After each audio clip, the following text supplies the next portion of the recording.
우리는 타산지석이라는 말도 해요. 타산지석이 무슨 말이죠?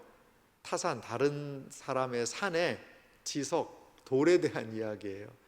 그러니까 다른 사람들의 여러 가지 실패, 성공 이런 것으로 교훈을 삼으라는 우리 조상님들의 그러한 이야기가 타산지석이라는 말에 담겨져 있는 것 같아요.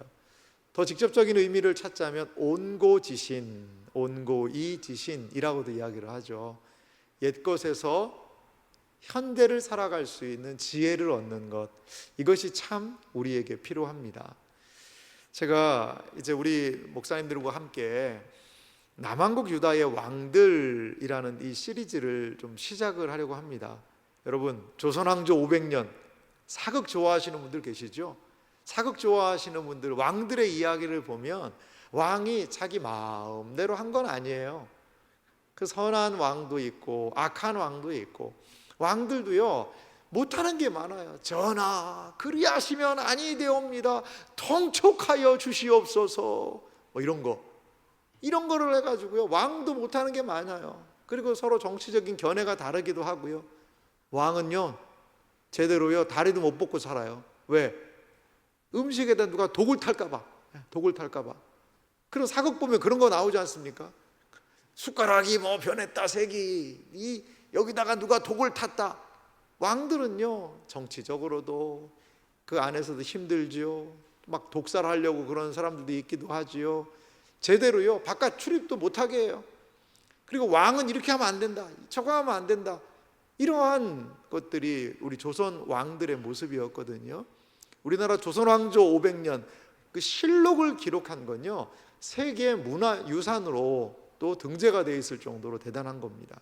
그런데 지금으로부터 약 한 2000, 근 3000년 전에 이 성경에 보면 이스라엘의 왕들에 대한 기록이 있다라는 거죠. 왕들에 대한. 우리가 수요 성경 강해를 이렇게 준비했는데요. 슬라이드 내용을 한번 보실까요? 네. 우리 이용수 목사님이 멋지게 이렇게 디자인을 해줬어요. 유다의 왕들에 대한 이야기인데요. 예. 다시 한번 보여주시네요. 이렇게. 여러분, 왜 유다의 왕들을 우리가 좀 봐야 되느냐? 왜 유다의 왕들을 이 시점에서 생각을 해야 될까? 자, 그런데요, 이런 것들을 우리가 전체적으로 살펴보기 전에 오늘 개관에 대한 시간이니까요. 이 열왕기와 역대기를 좀 살펴볼 필요가 있습니다. 열왕기와 역대기. 열왕기 상하가 있고요. 그리고 역대기가 있어요. 역대기. 자, 열왕기의 역사와 역대기의 역사는 겹칩니다. 열왕기는요 솔로몬부터 시작을 해요. 그렇게 해서 망할 때까지고요. 사실 역대기 같은 경우에는 족보로 시작해서 거의 다윗부터 시작합니다. 그러니까 사무엘 하가 역대기 안에 포함이 되어 있는 거예요. 그래서 다윗부터 시작해서 이스라엘이 망할 때까지. 역대기의 역사가 좀 길지요. 열왕기의 역사는 조금은 더 짧은 그런 부분이 있습니다. 하지만요 동일한 왕들의 이야기가 분명히 있어요. 그런데요 열왕기와 역대기가 차이점이 있다는 거죠. 아이고, 성경은 뭘 복잡하게 똑같은 얘기를 두 번씩이나 이렇게 써놨나, 성경 읽으려면 힘들게 말이야 한 권으로 통합시키든가 하지, 이렇게 불평하시는 분이라면 이걸 몰라서 그래요. 열왕기의 목적이 있습니다. 그것은 뭐냐면 왜 우리가 망했냐 이거죠. 하나님이 선택한 선민이요, 이스라엘 백성이요, 성전이 있고 예루살렘, 하나님이 도우시는 우리나라인데 왜 우리가 망했지? 다른 말로, 저 요즘에 우리 말을 많이 연구하고 있어요. 우째 이런 일이, 그거예요. 우째 이런 일이 우리한테 일어났냐 이거죠. 왜 망했냐 이거예요.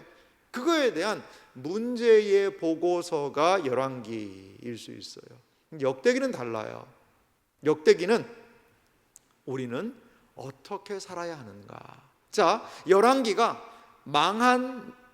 이스라엘이 망한 다음에 그것을 정리하면서 기록을 했다면, 역대기는요 시간 차이가 있어요. 시간 차이가.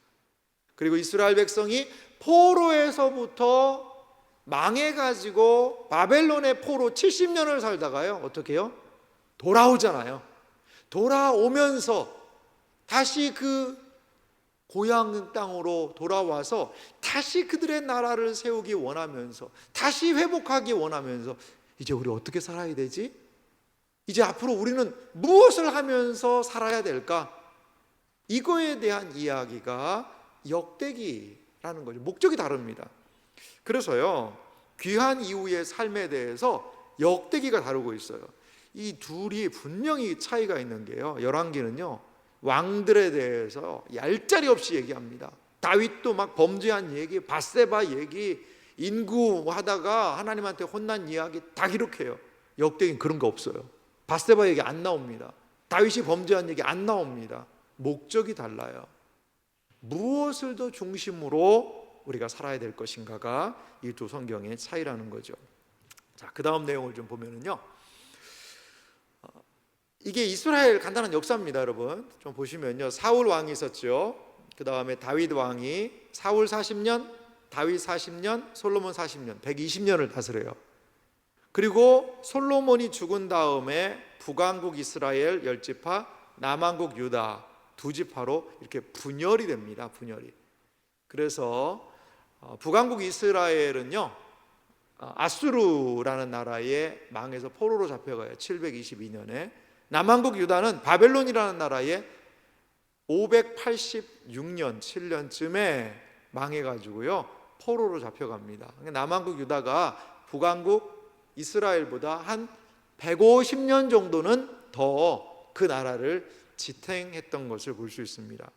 조금 더 자세하게 이제 성경하고 연결해서 그 다음 내용을 좀 보면은요, 자, 사울, 다윗, 솔로몬 분열 왕국 이렇게 되어 있죠. 그럼 성경과 좀 대입을 하면 사울과 다윗이 나오는 게 사무엘상, 사무엘합니다. 그리고 솔로몬이 출연하는 것이 열왕기상이 등장을 하죠. 그리고 이제 열왕기상에서 솔로몬이 11장, 12장 되면서 분열하기 시작해요. 분열 왕국의 모습.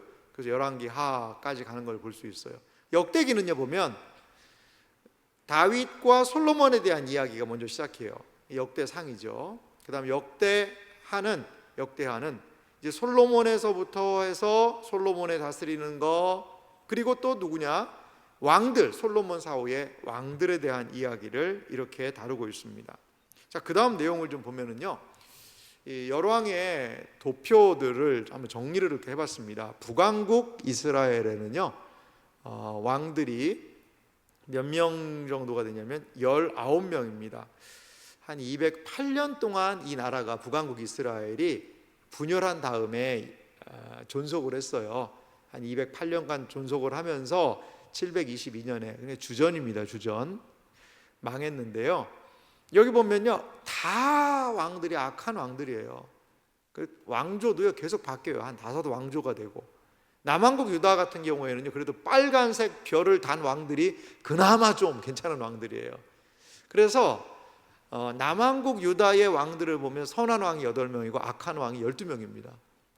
남왕국 유다는 약 한 344년간 존속을 했는데요, 왕들이 20명이에요. 20명. 여기 아달랴라는 그 여인은 여왕입니다. 여왕. 왕비가요 왕자들을 다 죽여버리고 자기가 왕이 돼버렸어요. 여인 천하 아달랴라는 그 여인도 있기도 합니다만 포함해서 20명으로 보고 있습니다. 그런데 놀라운 사실이 있어요. 열왕기와 역대기의 결정적인 차이이기도 하는데요, 뭐냐면 열왕기는 남왕국, 북왕국, 남왕국 왔다 갔다 하면서 남북왕조를 다 기록을 해요. 근데 역대기는 남왕국 유다만 기록하고 있습니다. 북왕국이 없어요. 북왕국은요 관심 그 대상이 아니에요. 남왕국 유다의 역사만을 기록을 하고 있어요. 그 매우 독특합니다, 여러분. 그래서 이번에 우리가 성경 본문을 어디로 잡았냐면 역대기로 잡았거든요. 역대기로. 그러면 어느 나라 왕만 보겠다는 거죠? 남왕국 유다의 왕들을 통해서 본 남왕국 유다의 역사라고도 볼 수 있어요. 남한국 안에서 역사하신 하나님의 은혜들을 살펴보자라는 거죠. 자, 이 두 왕국을 좀 비교하면 다음에 이렇게 최종 점수판이 매겨졌습니다. 이스라엘 최종 점수, 선한 왕 몇 명이에요? 0명. 악한 왕은 19명. 북왕국 이스라엘이, 남왕국 유다는요, 최종 점수 선한 왕 8명, 악한 왕 12명. 이런 그 점수를 좀 보고 있습니다. 자, 이렇게 하나님께서는 이 역사를 통해서 분명히 무엇인가를 말씀을 하셨어요. 특별히 우리가 이제 살펴볼 역대기를 통해 살펴보기 원하는데요, 그 역대기 내용을 한번 좀 개관을 한번 해드릴 테니까요, 한번 전체 보세요. 역대기는 상당히 좀 긴 성경입니다. 역대상은 1장에서부터 29장, 역대하는 1장에서부터 36장이에요. 근데요, 역대기가 읽기 어려운 이유가 뭔지 아세요? 역대기 1장 1절에서부터 9장까지가 뭐냐면 족보예요, 족보. 여러분, 마태복음 1장 다윗의 자손 예수 그리스도의 계보라, 그러면서 그거 누가 낳고 하는 그거 읽기도 아이고 힘드네 하는데, 역대기는요 족보가 9장이나 돼 있어요. 내가 우리 조상님들 족보도 안 읽어봤는데 이게 이스라엘 족보를 내가 알지도 못하는 사람들을, 그래서 어떤 사람은 역대기 1장, 역대상 1장 1절에서부터 9장을 성경에서 최고의 수면제다. 여기는 읽으면 그냥 다 잔다. 최고의 수면제라는 별명에 붙은 장이 이곳이기도 합니다. 그런데 여러분, 족보의 의미가 뭘까요? 이걸 한번 생각해 보세요. 이스라엘 백성이 70년간 포로에 살다가 다시 그 땅에 온 거예요. 왔는데 가장 중요한 문제가 뭐겠어요? 나는 누군가? 그리고 나는 어디서 왔는가? 나는 어떻게 살아야 되는가? 이런 거 아니겠어요? 그러니까 가장 중요한 게 정체성입니다. 너는 그래도 뼈대 있는 집안의 자손이야. 이거를 항상 하는 게 뭐죠? 족보입니다. 족보. 저희 그 할아버지 중에, 저희 할아버지가 8남매시고 우리 작은 할아버지 중에 4남 4녀셨거든요. 4남 4녀. 근데 저희 넷째 작은 할아버지가 이제 생존해 계십니다. 90세신데요. 이 할아버지가요, 뭐 전문가시면 족보 전문가셨어요. 족보 전문가. 그래서 꼭 집안에 그런 할아버지 한 분씩 계시잖아요. 근데 이분은 또 글씨도 비석 글씨 있잖아요. 그런 글씨를 막 쓰시는 분이셨어요. 그런 글씨도 쓰시기도 하고, 족보 만들어 가지고 이거 봐라 그런 걸 보여주면서 경은공파 34대손 뭐 그러면서 막 그거 항상 얘기를 해주셨어요. 그러면서 항상 그 족보 이야기를 들으면 무슨 생각이 들었냐면, 잘은 모르겠다, 그런데 우리 집안이 뼈대 있는 집안이구나. 그거를 제가 어릴 때부터 족보 교육을 통하여서 알게 됐던 것 같아요.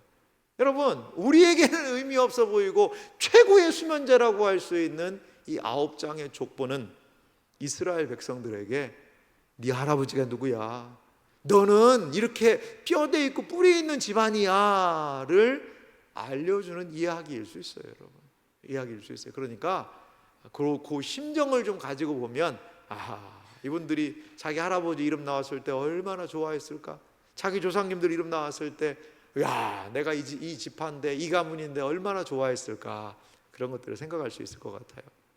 자, 그 다음 내용을 좀 보면은요, 역대하 10장부터 29장의 내용을 보면 다윗 이야기가 나와요.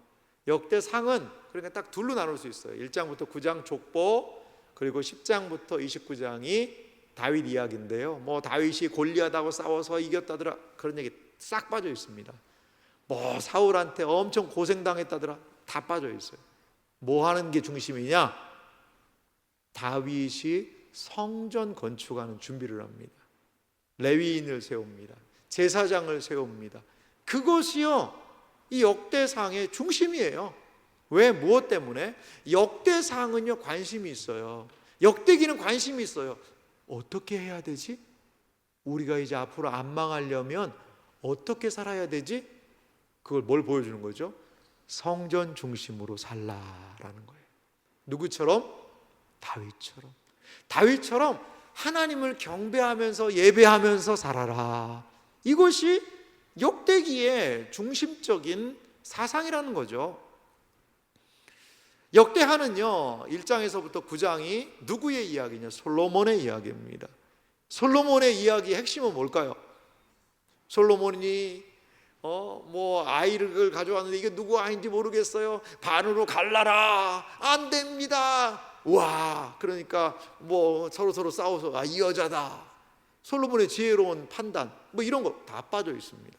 다 그런 얘기 없어요. 뭐냐면 솔로몬이 아버지가 준비한 거대로 성전 건축하고 성전 낙성식이라고, 성전 헌당식이죠. 우리식으로 얘기하면 헌당식 하면서 기도하는 거, 그게 길게 솔로몬의 이야기의 핵심으로 놓여 있어요. 이것이 바로 역대하를 중심적으로 가지고 있는 모습이죠. 성전에서 뭐 하죠? 예배드리잖아요. 예배가 중심이에요. 역대기는요 말하고 있습니다. 어떻게 우리 살아야 됩니까? 어떻게 회복할 수 있습니까? 성전에서 예배드리면 회복할 수 있는 거지. 성전에서 온전히 하나님만 예배할 수 있다면 그 인생은 성공한 인생이지, 망한 인생들은, 망한 사람들은 왜 망했는데요? 예배에서 망하니까 망한 거지, 예배에서 회복하면 회복될 수 있어. 그것을 얘기하는 거죠. 이 말씀을 받아든 포로에서 귀환한 사람들이요 가장 먼저 한 일이 뭔지 아세요? 쉽게 말해 예배당 짓는 거예요. 성전 건축합니다. 와서요 성전을 건축해요. 성전을 건축해서 거기서 예배드리자는 거죠. 왜? 우리의 조상들이 예배드리지 못해서 예배에서 망했으니 우리는 그렇게 망하지 맙시다. 이것이 바로 성전 중심의 그런 모습이라는 것을 볼 수가 있습니다. 그리고요 이제 역대하 10장에서부터 보면 솔로몬 사후에 남왕국 유다의 왕들의 20명 왕들의 이야기를 쭉 기록하고 있어요. 어떤 왕은 앞에서 있는 솔로몬과 다윗이 정해놓은 예배 드리는 거, 하나님을 사랑하는 거, 그걸 잘하면요 부흥해요. 막 나라가 은혜를 받아요. 하나님이 함께 해주세요. 그런데 예배와 하나님을 사랑하는 것에서 멀어지면요 나라가요 막 몰락을 하는 거죠. 몰락을 하는 거죠. 이러한 어떻게 솔로몬과 다윗 그들이 세워놓았던 성전 예배, 이것을 유지할 것이냐, 그리고 더 아름답게 발전시킬 것이냐에 따라서 무엇이 달라진다는 거죠? 그 나라의 흥망성쇠가 달라진다라는 것이 그 역대하 10장에서부터의 이야기의 핵심이에요. 우리가 살펴보려고 하는 것은요 역대하 10장에서부터 이어지는 왕들의 이야기입니다. 좀 앞에 내용을 좀 왕들 열왕도표 다시 한번 보여주실래요? 네, 열왕도표가 이렇게 있는데요. 그래서 이제 솔로몬 사후에 르호보암부터 아비암, 아사, 여호사밧, 여호람, 아하시야, 아달랴, 요아스, 아마스야, 우시야, 요담, 아하스, 히스기야, 므낫세, 아몬, 요시야, 여호아스, 여호야김, 여호야킨, 시드기야, 이렇게 20명의 왕들을 통하여서 하나님께서 어떻게 성전 중심으로 예배할 때 살 수 있는가, 이것을 이들에게 알려주시기 위한 겁니다. 여러분, 지금 여기에 선한 왕도 있고 여기에, 근데요 저희가 20명을 하려고 했더니 20주잖아요. 그래서 특별히 엄선한 12분을 다음 주부터 우리 목사님들이요 지금 불철주야 머리 싸매고 말씀을 준비하고 계시더라고요. 그래서 왕들에 대한 이야기를 함께 좀 들어보기 원합니다. 자, 하나 제가 좀 준비한 자료가 하나 더 있는데요. 그러면 앞에 열왕기랑 그리고 역대기랑 어떤 차이점이 있을까? 요거를 한번 좀 마지막에 보고 다음으로 한번 가볼까요? 한번 쭉 내려가 주실래요? 자, 사무엘서하고 열왕기, 역대기예요. 이 차이점들이 있어요. 차이점. 똑같은 역사를 기록했는데 요거를 한번 보시면 느낌이 좀 오실 수 있어요. 사무엘하고 열왕기는요 약간 정치적인 느낌이 있어요. 정치적. 그런데요 역대기는요 보면요 영적, 다른 말로 하면 종교적인 그런 관점이 있어요. 그러니까 열왕기가 정치적인 관점으로 역사를 기술을 했다면 역대기는요 신앙적인 관점으로, 종교적인 관점으로 기록되어 있다는 것을 볼 수가 있어요. 사무엘서나 열왕기의 그 역사를 보면은요 사건이 일어난 다음에 이것이 기록이 돼서 계속 기록이 쌓인 것 같아요. 하지만 역대기 같은 경우에는요 한참 후에 어떤 목적을 가지고 새롭게 해석되고 기록된 거죠. 자, 사무엘서와 열왕기는 심판에 대한 메시지이지만 역대기는요 소망에 대한 메시지예요. 포로에서 돌아왔잖아요. 포로에서 와서 이제 다시 한번 이 나라를 회복시키자라는 소망의 메시지를 그들이 가지고 있는 거고요. 사무엘서와 열왕기서의 모습을 보면 인간의 실패한 모습이에요. 하지만 역대기에는요 인간의 실패가 아니라 하나님이 이들의 연약함을 가지고서도 얼마나 신실하셨는가를 우리에게 알려주고 있습니다. 참 재밌는 비교는 그 다음인 것 같아요. 사무엘서와 열왕기를 보면 신문의 일면 뉴스, 일면 뉴스가 뭐죠? 사실 그대로 어젯밤에 이렇게 해서 누가 이렇게 됐습니다, 이렇게 해가지고 사건 중심으로 해서 탁 일면으로 나올 만한 주제를 다루고 있다면 역대기는요 사설입니다. 그 의미가 무엇인지를 조금 더 풀기도 하고요. 어떤 좀 신문 사설을 쓰는 사람은 사실을 그대로 기자처럼 이야기하지는 않잖아요. 이렇게 했으니까 이렇게 해야 되지 않겠는가? 정부는 생각해 주시오. 이러한 신문 사설들을 좀 쓰지 않습니까? 논평가들이. 그런 느낌이 역대기 안에 있다라는 거죠. 그리고요 좀 흥미로운 주제인데요, 열왕기에는 선지자들이 등장을 해요. 선지자들이 왕을 책망하고 왕을 꾸짖고, 우리 새벽에 지금 열왕기 하를 살펴보고 있는데 누구 얘기 나오죠? 오늘 뭐 하셨어요? 엘리야 승천했습니다. 오늘 새벽에. 그거 아세요 여러분? 오늘 새벽에 승천했어요 엘리야가. 그리고 엘리사가 후계자로 임명받아가지고 사역을 했던 이야기를 오늘 새벽에도 여리고의 샘물을 고치고 하는 그런 이야기를 우리가 좀 들었죠. 그런데요 역대기에는 이 선지자들의 이야기가 안 나와요. 누가 나오냐? 제사장들의 활동이 나와요. 그러니까 역대기의 중심이 무엇인지를 알려주는 거죠. 역대기의 중심은 예배고 그리스도인다운 삶이고 어떻게 해야 되는지에 대한 분명한 이해. 사무엘서 같은 경우 그렇게 살면 안 된다라는 타산지석적 삶. 그리고 역대기는 이렇게 해서 더 발전시키시오라는 온고의지신의 모습. 저는 이런 차이가 좀 두 역사의 기록 안에 있지 않나 이런 생각이 들어요. 자, 그러면 우리가 이제 정리하는 측면에서요, 우리가 유다의 왕들을 그러면 왜 이 시점에서 살펴봐야 되느냐? 이 시점에서 유다의 왕들을 살펴야 되는 이유를 제가 크게 한 3가지 정도로 한번 좀 정리를 한번 해봤습니다. 글씨가 좀 작네요. 좀 더 크게 했어야 되는데. 아이고 다음부터 더 크게 하겠습니다. 첫 번째는요 이렇게 기록이 되어 있는 겁니다. 역사는 단순한 사건의 나열이 아니라 관점을 익히는 것이다. 제가 이렇게 정리를 해봤어요. 역사는 뭐라는 거죠? 단순한 사건을 쭉 늘어놓는 게 역사가 아니에요. 역사를 통해 배워야 되는 것은요 관점입니다. 관점이에요.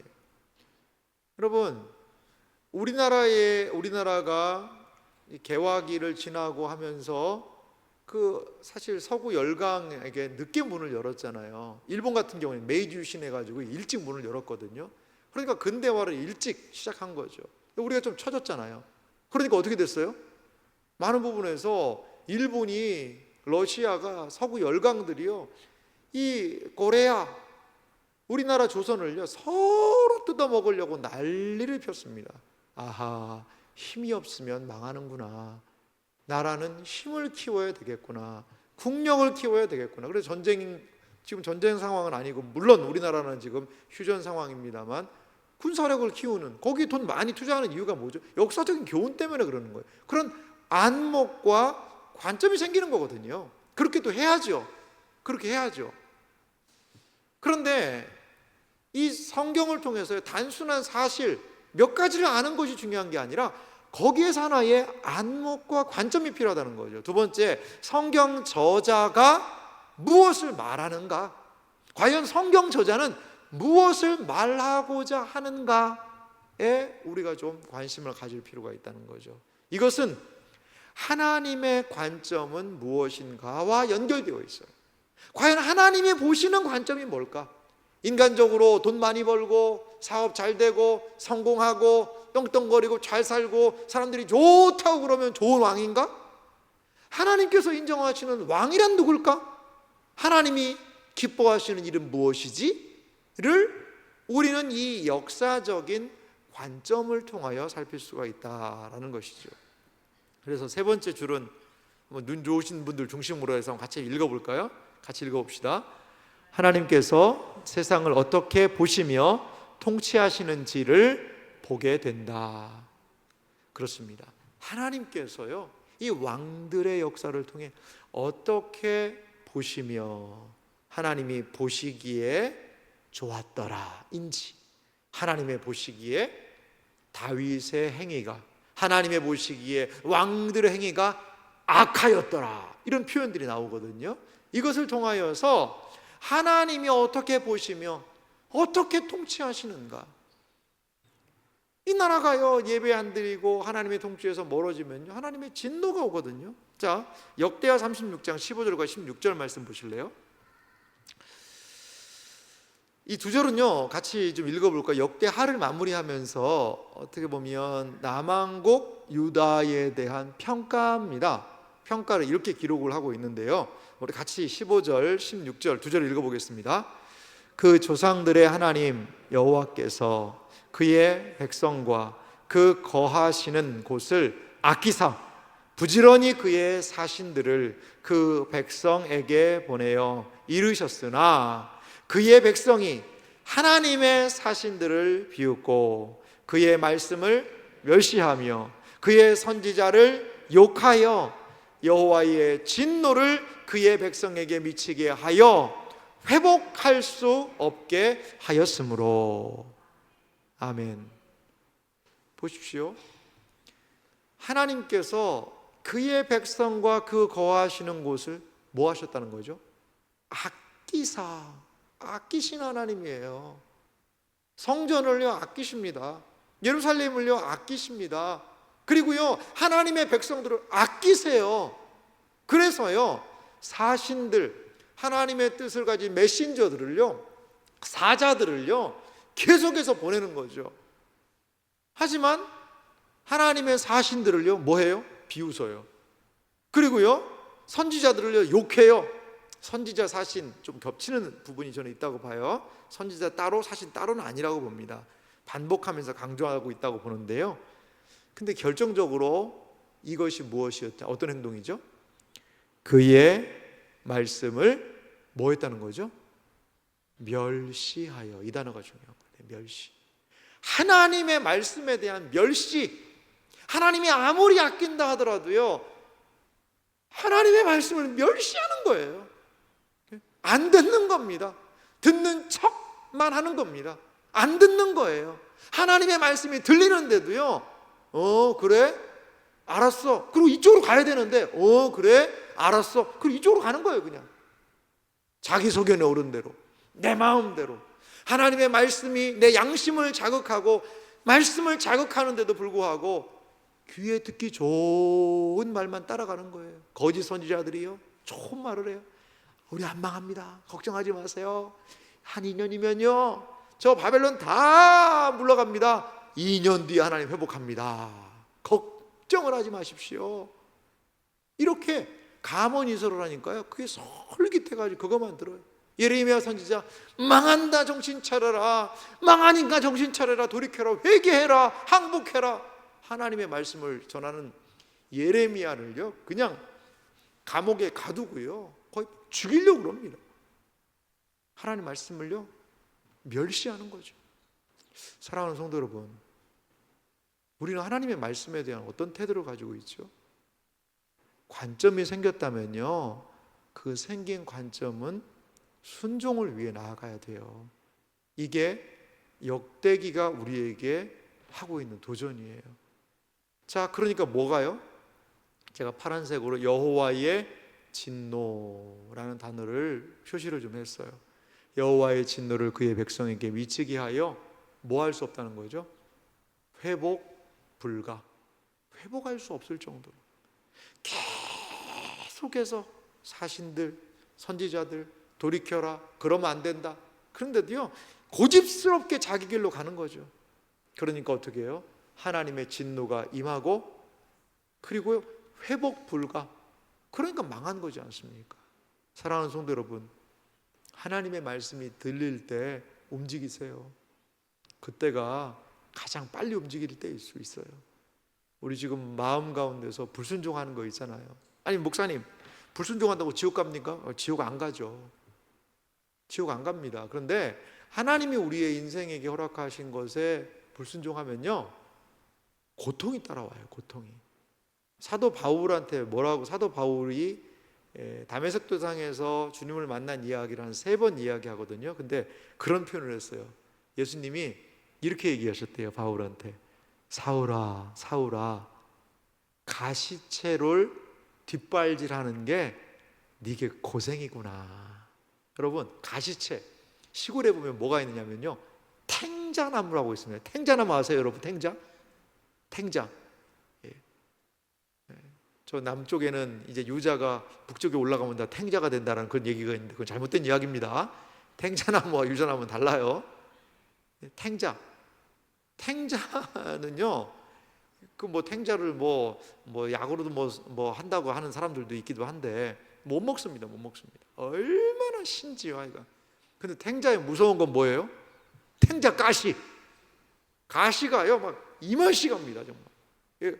검지 손가락만 해요. 그런 가시가 막 촘촘촘촘 있어요. 그래서 예전에 예수님 십자가 지실 때 머리에 가시관을 쓰였다는 형상 만들면서 탱자 가시 같은 거로도 모양을 만들어 놓기도 합니다. 탱자 가시가요, 막 무섭습니다. 근데 그 탱자 가시에다가요, 용감하게 발을 확 집어넣는다고 생각해 보세요. 어떻겠어요, 여러분?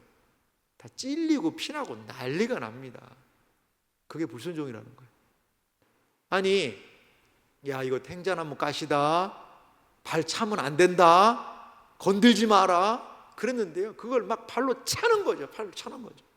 그래서 막 피 나는 거죠. 막 악소리 나면서도요 하는 거. 그게 불순종이에요. 그게 불순종의 길이에요, 여러분. 여러분, 불순종해도 아이 뭐 천국 가면 되지 않습니까? 어리석은 이야기입니다. 왜 그렇게 피나고 고통스럽고 힘들고 이 내 자아를 죽이고 하나님께 순종으로 나아가면 그 왕들에게 주시는 그 은혜들이 있다니까요. 앞으로 12명의 왕들을 통해서 여러분 그걸 살펴보자는 거예요. 하나님의 말씀으로 돌이켰을 때 그들에게 하나님이 어떠한 은혜를 주시는가, 돌이키는 것이 얼마나 복인가, 기회가 있다면 돌이키는 것이 얼마나 하나님이 기뻐하시는 일인가, 그리고 하나님께서 우리가 돌이키기 위하여 얼마나 많이 지속적으로 말씀하고 계시는가, 그것을 이 역대하의 왕들을 통하여 우리에게 보여주고 있다라는 겁니다. 여러분, 역대기에 유다의 왕들을 통하여서 하나님의 관점을 여러분 이해하실 수 있는 여러분들 되시기를 주님의 이름으로 소망합니다. 또한 우리가 유다의 왕들을 살펴보는 두 번째 이유는요, 바로 이 언약이라는 한 단어를 저는 좀 정리로 한번 해봤어요. 첫 번째가 관점이었다면요, 하나님의 관점을 얻기 위해. 두 번째는요, 이제 언약이라는 거죠. 언약. 남왕국 유다는요, 하나님의 신실하신 무엇에 의해 유지되느냐? 언약에 의해서 유지가 된다는 거죠. 하나님이요, 남왕국 유다를 지켜주겠다고 다윗하고 딱 약속을 하셨어요. 그것 때문에 이 나라가 유지된다는 거죠. 하나님은 다윗과의 언약을 기억하시며 왕조를 이어가신다라는 겁니다. 왕조의 흥망성쇠는 얼마나 이 언약에 신실한가에 달려 있다라는 거죠. 여러분, 만약에 하나님이요 우리 인생을 보시면서 우리가 한 모습대로,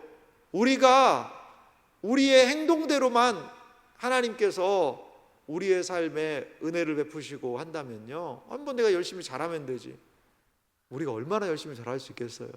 아마도 진작 신앙에서 우리의 행동과 열심으로만 신앙생활할 수 있다면 다 떨어져 나갔을 겁니다.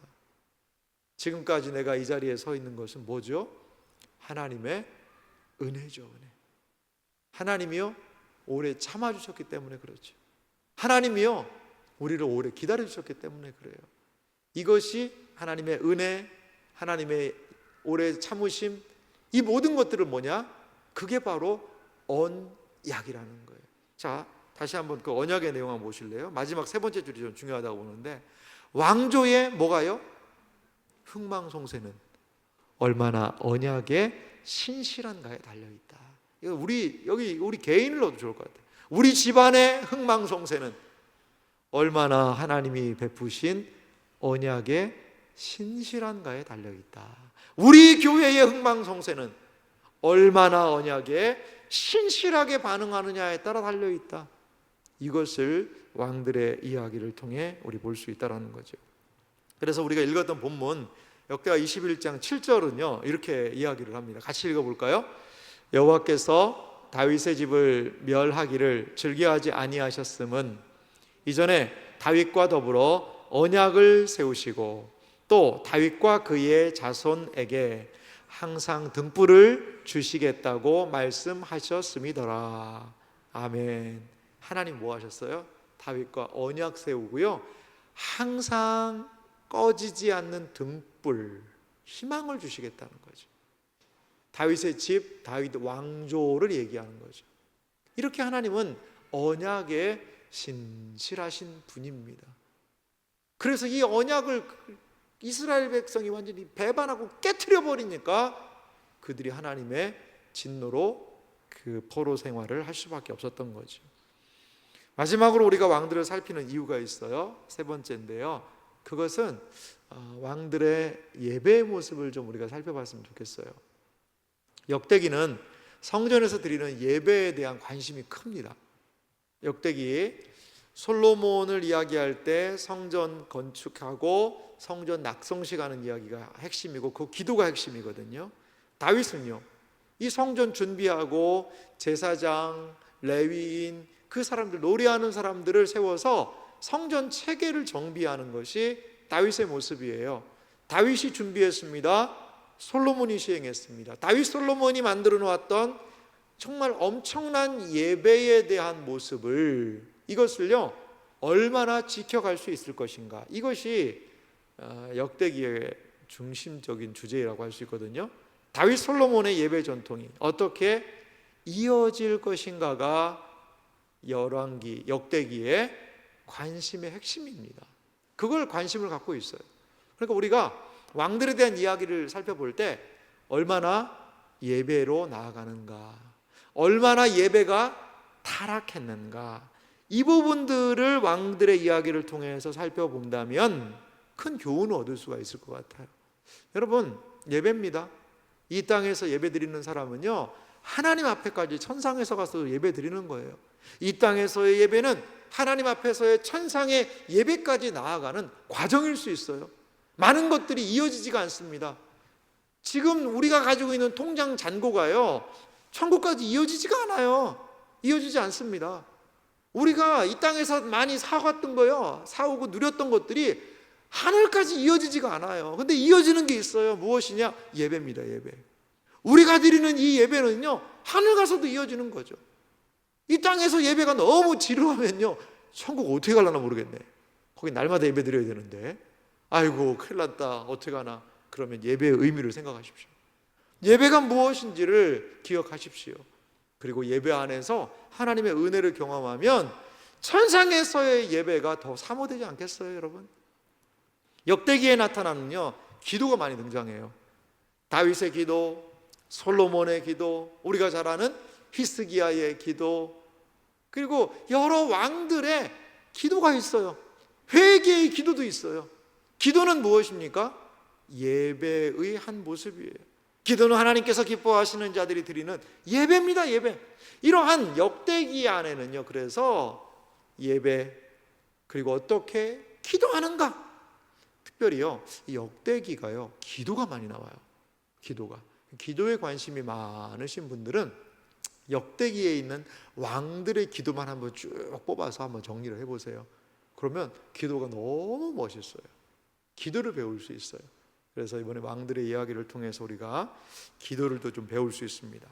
자, 역대하 7장 14절, 이제 솔로몬의 기도의 한 그런 부분인데요, 하나님께서 솔로몬의 기도를 들으시고 그들에게 내리신 참 중요한 말씀이에요. 자, 같이 역대하 7장 14절 읽어볼까요? 내 이름으로 일컫는 내 백성이 그들의 악한 길에서 떠나 스스로 낮추고 기도하여 내 얼굴을 찾으면 내가 하늘에서 듣고 그들의 죄를 사하고 그들의 땅을 고칠지라. 아멘. 포로에서 돌아온 70년 포로 생활 마무리하고 돌아온 이스라엘 백성이요, 이 말씀 읽을 때 그 가운데서 전율이 있지 않았을까요? 아, 그렇지, 하나님의 이 약속이지, 이 약속이지. 스스로 뭐 하라고요? 낮추고 뭐 하라고요? 기도하여 뭐 하라고요? 내 얼굴을 찾으면. 하나님 얼굴 찾는 게 뭐예요? 예배죠, 예배. 이게 예배입니다. 예배하면 하나님이 하늘에서 들으신대요. 할렐루야. 기도하면 하나님이 들으신대요. 할렐루야. 우리 하나님의 백성들이 기도하는 그 기도를 하나님이 들으신다는 것을 여러분 믿으시기 바랍니다. 이것이요 우리가 이 세상을 사는 길이에요. 그들의 죄를 사합니다. 고칩니다. 그리고 그들의 무엇까지요? 땅까지. 그들의 가정을 고칩니다. 그들의 회사를 고칩니다. 그들의 사업을 고칩니다. 그들의 직장을 고칩니다. 그들의 학업을 고칩니다. 그들의 삶과 인생을 고칠지라. 할렐루야. 뭐 할 때? 하나님의 얼굴을 찾을 때. 뭐 할 때? 스스로 낮추고 회개하여 겸비하여 기도하면. 어떻게 할 때? 악한 길에서 떠날 때. 누가? 하나님의 백성들이. 이렇게 하나님의 놀라운 회복의 역사가 역대기에 꽉 들어차 있다라는 거죠. 사랑하는 성도 여러분, 유다의 왕들, 이제 우리가 시리즈를 시작을 합니다. 마지막에 이미지를 제가 하나 준비했는데요, 이 왕들의 흥망성쇠 과연 어떻게 가능한 것이었을까? 우리는 이 결론을 알잖아. 이 유다의 왕들의 역사는 점점 안 좋아져요. 간혹 가다가 선한 왕들이 그 안 좋아지는 그래프들을 끌어올리기도 하지만 점점 안 좋아져서 나중에 어떻게 하죠? 망합니다. 이들의 이 모습 안에서 과연 하나님은 어떻게 역사하셨는지, 어떻게 신실하게 역사하셨는지를 이 유다의 왕들 시리즈를 통하여서 여러분 꼭 확인하시고, 그리고 이 하나님의 은혜를 붙잡을 수 있는 여러분들이 되셨으면 좋겠어요. 돌이키고 회개하고, 그리고 그 왕들의 교훈을 나의 마음에 삼아서 하나님이 원하시는 순종의 모습으로, 그리고 하나님이 기뻐하시는 자들을 향하여 얼마나 은혜를 베푸시는가를 이 왕들의 이야기를 통해 확인하고 경험할 수 있는, 하나님의 안목을 가질 수 있는, 온전하게 예배드리며 기도할 수 있는 우리 모두가 되기를 주님의 이름으로 축원합니다.